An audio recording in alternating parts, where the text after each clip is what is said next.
finest reds and greens and golds and whites. Bring a gift for your beloved, and remember, it's not only just a holiday.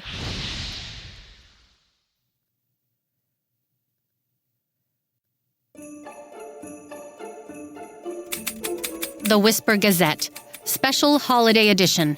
A History of Wonder Makes for a Wonderful History, by Cutlass Nightlinger.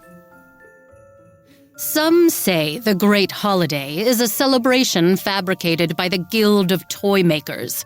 Others say it was the seamstresses and suit cutters who plotted and schemed to create a day to sell gowns and gloves and silk cravats that would only be worn once. Then, of course, there are those who say it was the confectioner's sugary sweet idea. But the truth is, the Great Holiday was brought to the Meridian Empire by Northern Princess Infinity Larkspur, who married Emperor Xavier IV during the 7th year of the Xavier dynasty. Upon moving to the Meridian Empire, Princess Infinity was evidently quite disturbed to find how few days there were for her subjects to simply celebrate, to spread cheer, joy, and love. She believed people needed to make merry, to anticipate, to wish, to give. And so the Great Holiday came into being. Other new holidays were born after that. Princess Infinity turned old myths and stories into holidays in the same effortless way that other royals turned indiscretions into scandalous stories.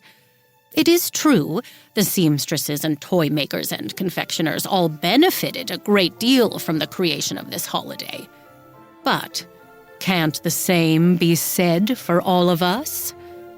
I might have outgrown toys, but I hope never to outgrow joy and dressing up and giving gifts. This year, I confess, I do not have a beloved special someone to give a gift to. But I have a gift ready, just in case my eye is caught at Empress Scarlet's party. In need of a last-minute holiday gift? Some holiday fun? Or holiday magic? Head over to Garland Street, the greatest street in all of Holidayland. We have sweets, we have treats, and we might even have a few tricks up our puffed holiday sleeves. But hurry, Garland Street is open for one day only. Doors open at dawn on Great Holiday Eve. Sugar plums free for children.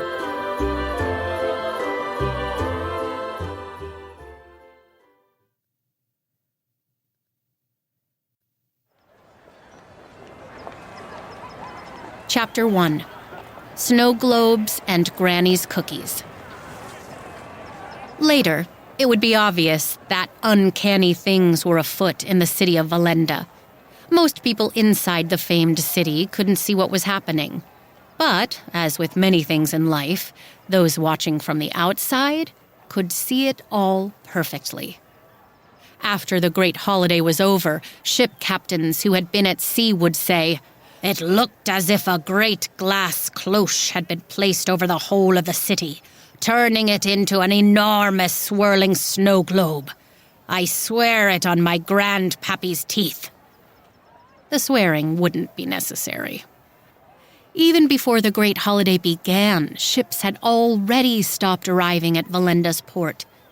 Although few people noticed this amid all the holiday fuss and merriment. There was only one young sailor at the docks who thought himself too sensible for holiday cheer. He was only 17, but he wore a smart navy hat that made him a full 2 inches taller. Unlike the rest in the city, who all seemed to have their heads stuck in candy cane clouds, this sensible sailor had noticed the missing ships. And he'd gone off to find another level-headed person to tell. He'd marched importantly through the disturbingly festive port with a list of ships that had failed to arrive. He wasn't going to be distracted by all the larger-than-life candy canes that now lined the streets, the spiced cider carts that seemed to be everywhere, or the people spontaneously breaking into song. But then he saw it.